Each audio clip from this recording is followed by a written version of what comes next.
आज इमरोज़ नहीं रहे।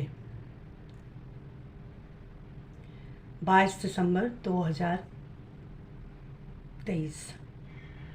लोग पूछते हैं कौन इमरोज़ और कौन, एक ही तो थे, नायाब इमरोज़, अमृता प्रीतम के इमरोज़,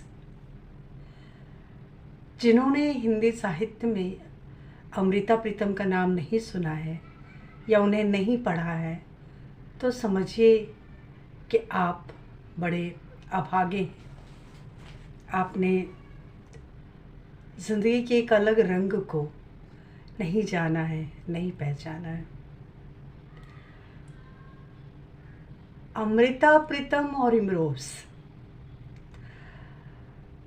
ये दोनों नाम अमृता इमरोज़ एक साथ लिया जाता है और इनको मैंने सबसे पहले रसीदी टिकट एक पुस्तिकाकार में आई थी और उसे मैंने पढ़ा था और मेरी उम्र ज़्यादा नहीं, 13-14 साल रही होगी। और मेरी एक मधु दीदी हैं, उनके घर में उनके पापा की बहुत अच्छी लाइब्रेरी थी, तो उन्होंने मुझे दिया था कि लो पढ़ो।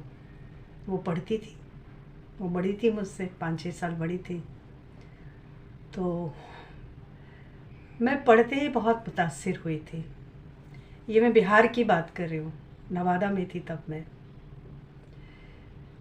उसके बाद से धीरे धीरे अमृता प्रीतम का जब भी कोई नाम सुनती थी तो मैं मेरी जो खुशी का ठिकाना नहीं होता था, आंखें चमक जाती थी। उसके बाद मैं दिल्ली आई। दिल्ली में मुझे एक नाटक करने का सौभाग्य मिला जिस पर था अमृता जी का लिखा ही है एक अज अखा बारिश शानू किथो कबरा बिच्चू बोल।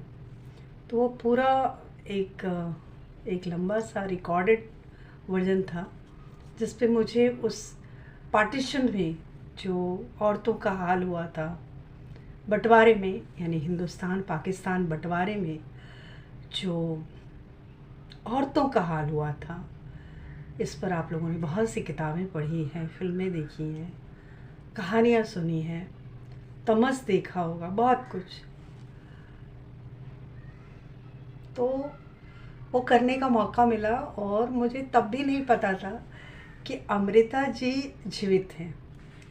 एक अलग से इत्तेफाक से अचानक कहीं कुछ मुझे ये सुनने को मिला कि उन्हें कोई ज्ञानपीठ पुरस्कार मिला है और वो न्यूज़ में मैंने पढ़ा तो मैंने कहा अरे इसका मतलब वो जीवित हैं।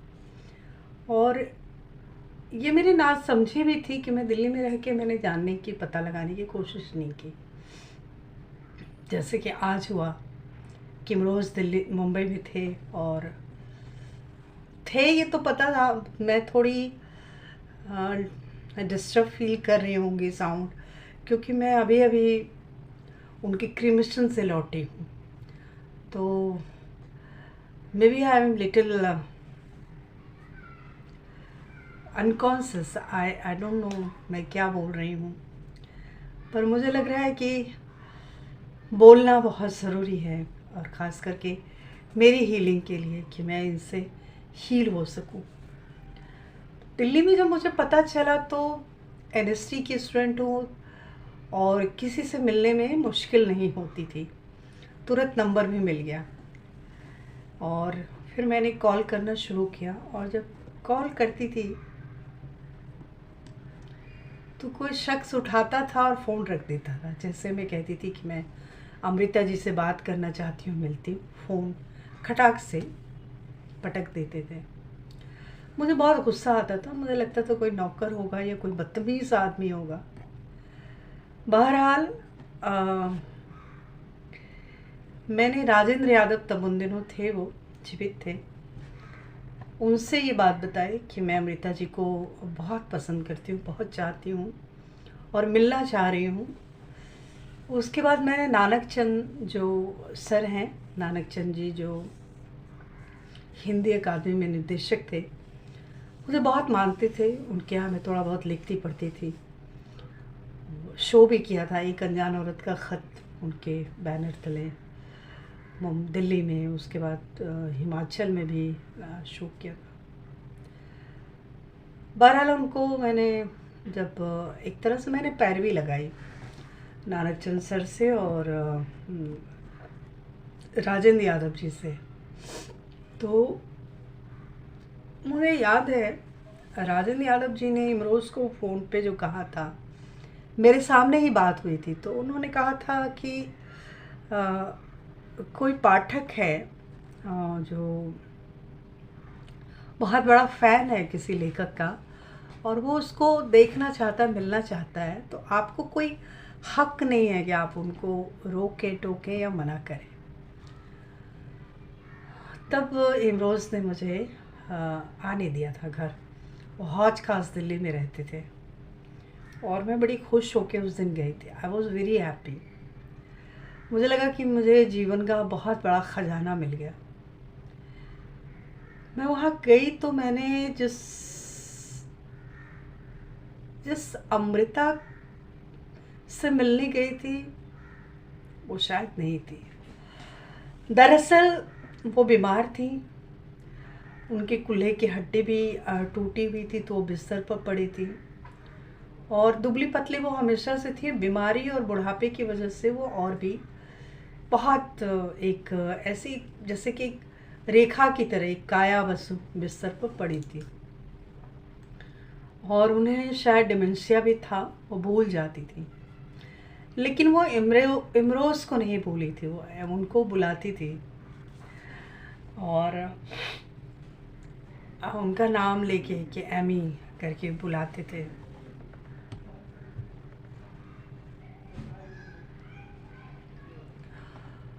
मैं जब वहाँ गई मैंने उनको देखा तो मैं चुप करके बैठी रही। मेरे मुंह से शब्द नहीं निकल रहे थे। बहुत देर मेरे चुप रहने के बाद इमरोज़ ने कहा कि देख, मैं इसी वास्ते तुझे नहीं आने दे रहा था, नहीं मिलने दे रहा था। मैं ये चाहता था कि तेरे तसव्वुर में जो अमृता है वो वैसे ही रहे जैसा तूने किताबों में पढ़ा सुना है। ऐसी अमृता को देख के तुझे भी दुख हो रहा होगा। तो वाकई में मुझे दुख हो रहा था और मैं चुपचाप सहमी सी बैठी थी। मुझे याद है कि उनके सिरहाने पर वो बुके, एक फूलों का गुच्छा और ज्ञानपीठ अवार्ड दोनों उनके सिरहाने रखे हुए थे। तो इमरोज़ ने कहा कि इसको तो ये भी नहीं पता है कि ये क्यों क्या रखा है इसके पास, ये क्या है। बहरहाल मैं वहाँ से आ गई थी। 2005 में अमृता नहीं रही और ये खबर मुझे अखबारों से पता चली। दिल्ली में मेरे एक बहुत अच्छे जानने वाले हैं, मिस्टर के कोहली। मिस्टर के कोहली और उमा त्रिलोक, ये लोग, लवलीन, ये लोग मुझसे ज़्यादा करीबी थे अमृता जी के और इमरोज़ के, बहुत ज़्यादा, ख़ास तौर से घरेलू फैमिली की तरह। तो मुझे याद आता है कि एक बार कोहली साहब ने मुझे बताया था कि इमरोज़ ऐसा संजीदा पहले से नहीं था, हमेशा से नहीं था। ये पक्का पंजाबी था। पंजाबी लोग जो होते हैं बड़े दिल वाले होते हैं और ये पंजाबी में जो मुहावरे हैं, जो पंजाबी के जो गालियाँ हैं, हंसी मजाक है, ह्यूमर है, वो सब उनमें बहुत अच्छा था। तो कोहली साहब ही एक प्ले कर रहे थे तब, अमृता प्रीतम और साहिर लुधियानवी और इमरोज़, जो ट्रायंगल लव स्टोरी है उस पर एक नाटक कर रहे थे और लवलीन उसमें मुख्य भूमिका में थी, जो कि बिल्कुल ऐसे कर रही थी जैसे उन्होंने अमृता जी की आत्मा उनके अंदर उतर आई हो। और मैं और इमरोज़ साथ ही देख रहे थे नाटक, हॉल में, पास पास सीट थी। तो कई बार जो ऐसे वाक़ये या कोई ऐसी बातें होती थी, तो मैं उनका हाथ पकड़ लेती थी इस तरह से कस के, और वो भी, और हम दोनों बिना कुछ कहे बस वो उस मोमेंट को समझ रहे होते थे। उस मोमेंट के पीछे की बातों को इमरोज़ तो मुझसे ज़्यादा, क्योंकि उनके साथ रह चुके थे और मैंने पढ़ा था। तो उसके बाद वापस लौटे एक ही कार में, और वो पहले हौज खास उतर गए, मुझे मंडी हाउस आना था। तो जब वो वहाँ से उतरने लगे तो मुझे उन्होंने एक बात कही थी। हम गाड़ी में बहुत बातें करते आए थे, बहुत बातें।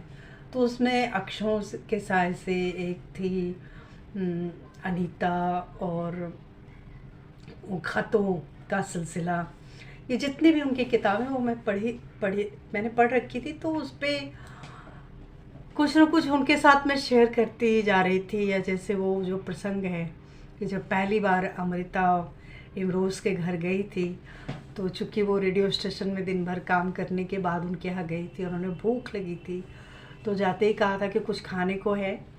और इमरोज़ जो कि फक्कड़ की तरह अकेले रहते थे, तो उन्होंने एक किचन में जाके देखा तो रोटी के डब्बे में एक ही रोटी थी, और वो उन्होंने उनको खाने को दे दिया। तो अमृता जी ने निवाला लेने से पहले पूछा कि तुम्हारे लिए है, क्योंकि पता था कि ये भी अकेला है। तो उन्होंने कहा नहीं। तो अमृता जी ने वो रोटी तोड़कर, एक पूरी रोटी को तोड़कर आधा आधा किया, एक हिस्सा उनको दिया, एक हिस्सा खुद खाया, और बालकनी की खिड़की से जब बाहर देखा तो पूरा चांद था, यानी फुल मून, पूर्णमासी। तो अमृता जी ने लिखा, आधी रोटी पूरा चांद। तो इस तरह के कई सारे प्रसंग हैं, या जो भी था, तो हम शेयर करते आ रहे थे इमरोज़ से। तो उन्होंने एक बार मतलब सारा सुनते सुनते उन्होंने कहा, तू तो अमृता को घोल के पी गई है। तो ये बातें हुई, बातें बहुत हैं। मैंने अमृता पे बहुत कुछ लिखा भी है, और कई बार लिखा है।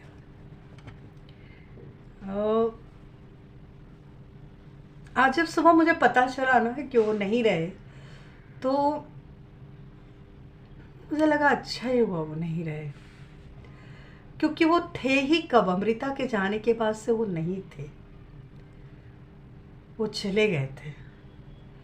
बस वो शरीर उनका यहाँ था, क्योंकि मुझे याद है जब मैंने उनको पूछा कि एक बार मैंने फ़ोन पे बात की थी, मेरे पास उनका नंबर था। और लोग शायद यकीन नहीं करेंगे कि एक समय था कि इमरोज़ का नंबर मुझसे मांगा जाता था, कि अगर इमरोज़ से मिलना है, उन तक पहुंचना है, तो असीमा भट्ट के पास नंबर होगा। तो हम फ़ोन पर भी इमरोज़ से कभी कभी बात करते थे। दिल्ली से आ जाने के बाद भी मैं टच में रही। तो एक दिन मैंने कहा कि मैं समझ सकती हूँ अब आप कितने अकेले हो गए होंगे, आपका वक्त कैसे गुज़रता होगा। तो उन्होंने मुझे जवाब दिया था कि गई कहाँ है, यही तो है, यही है, मेरे साथ है, मेरे पास है, मेरे घर में है, मेरी पेंटिंग में है, मेरी किताबों में है, मेरी कविताओं में है। तो इस तरह से जो प्यार करता हो, उस आदमी का उसके बिना, उस शख्स के बिना रहना जिनको वो इतना प्यार करता हो। इमरोज़ के कई वाक्य हैं, अगर आप लोगों ने नहीं सुना है, नहीं पढ़ा है, तो पढ़ना चाहिए। एक और प्रसंग है कि अमृता प्रीतम और इमरोज़ साथ रहने लगे थे दिल्ली में। अमृता प्रीतम शादीशुदा थी। देखिए, एक अजीब सी डेस्टिनी है। अमृता प्रीतम, जो अमृता प्रीतम कहलाती हैं, वो दरअसल अमृता कौर थी, और ये जो प्रीतम नाम है उनके पति का नाम है, प्रीतम सिंह उनके पति थे। तो अमृता अपने पति के नाम को जोड़ करके अमृता प्रीतम लिखारी का नाम उन्होंने रखा था। और अमृता प्रेम करती थी साहिर लुधियानवी से। कहते हैं साहिर लुधियानवी साहब ने जो वो गाना लिखा है कि वो अफसाना जिसे अंजाम तक लाना ना हो मुमकिन, तो ये कहीं ना कहीं अमृता के लिए है। वो पटियाला यूनिवर्सिटी में वो लोग मिले थे, वो उन्होंने एक बार कुछ उनसे चुगल की थी। अमृता भी बहुत नॉटी थी, शी वॉज वेरी, है ना। तो उन्होंने उनसे कहा था साहिर साहब से कि मुझे ये ऑटोग्राफ दीजिए। तो ये उन्होंने उनको ऐसे देते हुए, ये था एक प्रसंग है कि रसीदी टिकट है जब चाहो भुना लेना। तो इसी से उन्होंने अपनी जो किताब है रसीदी टिकट नाम रखा था। उन्हीं में से किसी किताब में एक किताब में एक है कि एक बार इमरोज़ मुंबई चले आए थे कुछ काम की तलाश में कि यहीं रहेंगे मुंबई में और कुछ काम करेंगे। तो अमृता जी ने उनको प्रेम पत्र दिया था। प्रेम पत्र किसके लिए? साहिर साहब के लिए, साहिर लुधियानवी के लिए, और कहा था कि जाके उनको दे देना। तो साहिर साहब को देखिए ये प्रसंग कितना यूनिक है ना कि एक महबूबा जिनके साथ वो रह रही हैं, वो एक ख़त लिखती हैं अपने उस महबूब को जिनसे वो बेपनाह मोहब्बत करती है, और उसे पहुंचाने के लिए अपने इस महबूब को देती है उस महबूब को पहुंचाने के लिए। तो ये भी इमरोज़ थे, जो कहते हैं ना कि जिसका जो मोहब्बत करता है उसका दिल बहुत बड़ा होता है। तो इमरोज़ चले गए उनको खत देने। अब अपनी प्रेमिका का, अपनी माशुका का खत उनके दूसरे महबूब को देने।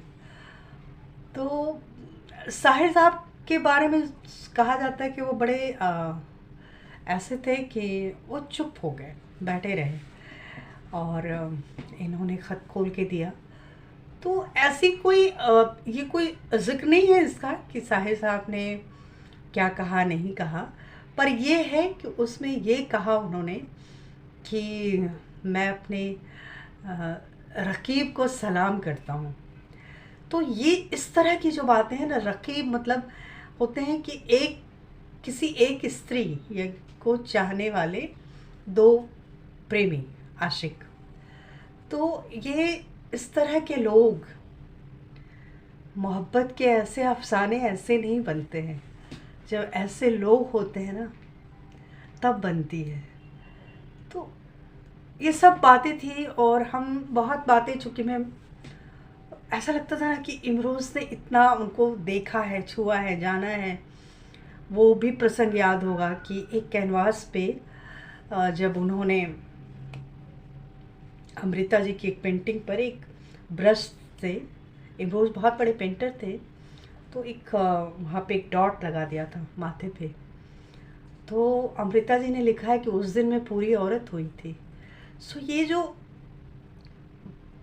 एक बारीक बारीक शेड है, थ्रेड है मोहब्बत के, ये इनकी कहानियों में, इनके लेखन में, इनकी कविताओं में मिलता है, और बिना पढ़े तो नहीं जाना जा सकता। हाँ, मेरा ये खुशनसीबी है कि मैंने अमृता और इमरोज़ को दोनों को देखा और छुआ भी, महसूस भी किया।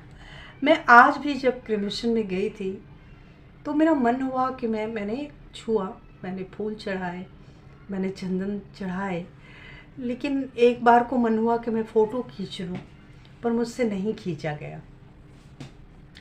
क्योंकि मुझे याद है जब मैं अमृता को देखने गई थी दिल्ली में हौज खास में, तो मैं पिक्चर लेना चाहती थी लेकिन नहीं लिया, क्योंकि इमरोज़ ने कहा था कि तेरी तसव्वुर में जो अमृता है ना उसी को रख, ये तुझे तकलीफ़ देगी, मत ले।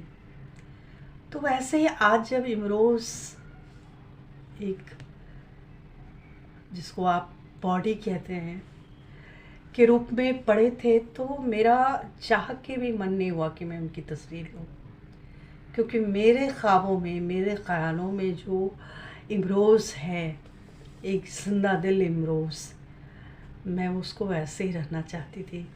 मैं ये वाले इमरोज़ को नहीं देखना चाहती थी, इस तरह नहीं। बहरहाल ज़िंदगी और मौत है, और इसके फ़लसफ़े तो कोई नहीं समझ सका है। मुझे वो शाम याद है जब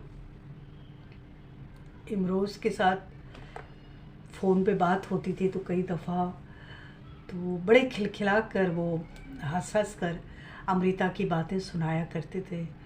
वो बताते थे कि कैसे वो जब दूसरे शहर जाती थी या दूसरी कंट्री, तो वो रोज़ एक दूसरे को ख़त लिखा करते थे।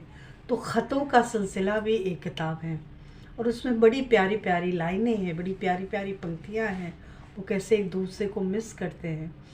और वो लिखती हैं कि वो जहाँ भी गई दुनिया में, तो इमरोज़ के बग़ैर गई हैं, तो उन्होंने लिखा है कि मैं दुनिया की हर खूबसूरती को तेरी निगाहों से देखना चाहती थी। इस तरह के वाक़ये हैं। मैं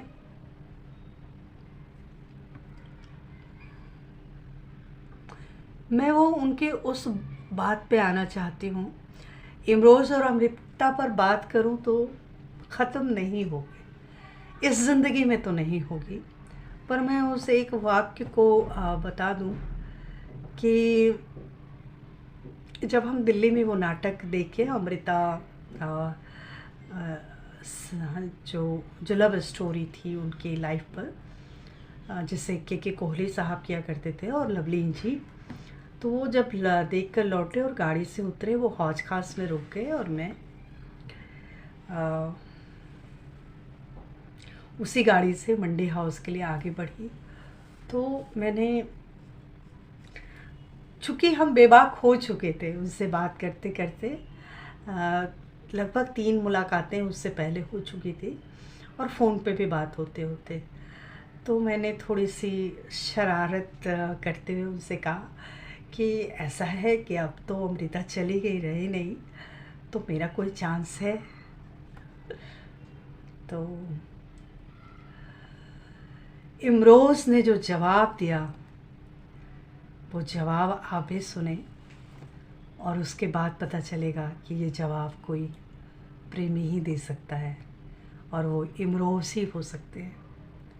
उन्होंने मुझे कहा, इस जन्म में तो क्या, अगले किसी भी जन्म में तेरा कोई चांस नहीं है, क्योंकि ये वादा भी वो अपने साथ ले गई है। मैं तेनू फिर मिलांगी, कितो कदों मैं नहीं जानती। तो ये जो एक कविता है कि मैं तेनू फिर मिलांगी, अमृता ने अपनी मृत्यु से कुछ दिन पहले लिखी थी, और इमरोज़ के लिए लिखा था कि वो कभी उनके कैनवास पे आ जाएंगी, चित्रों में, रंगों में। और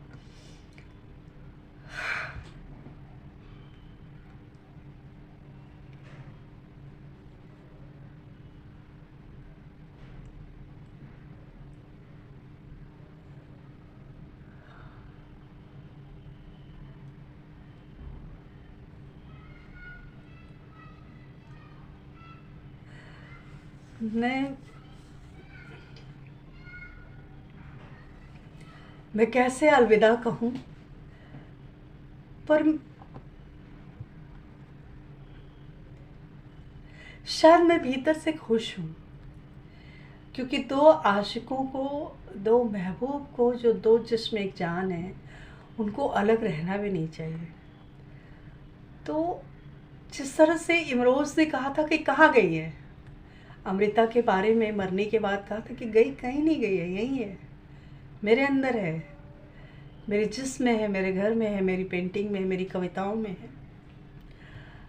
तो वो इंसान, वो शख्स आज जो गया है, वो उसी से मिलने गया है जिसकी हर सांस में अमृता थी, जिसकी हर बात में अमृता थी, तो उसी के पास गया है।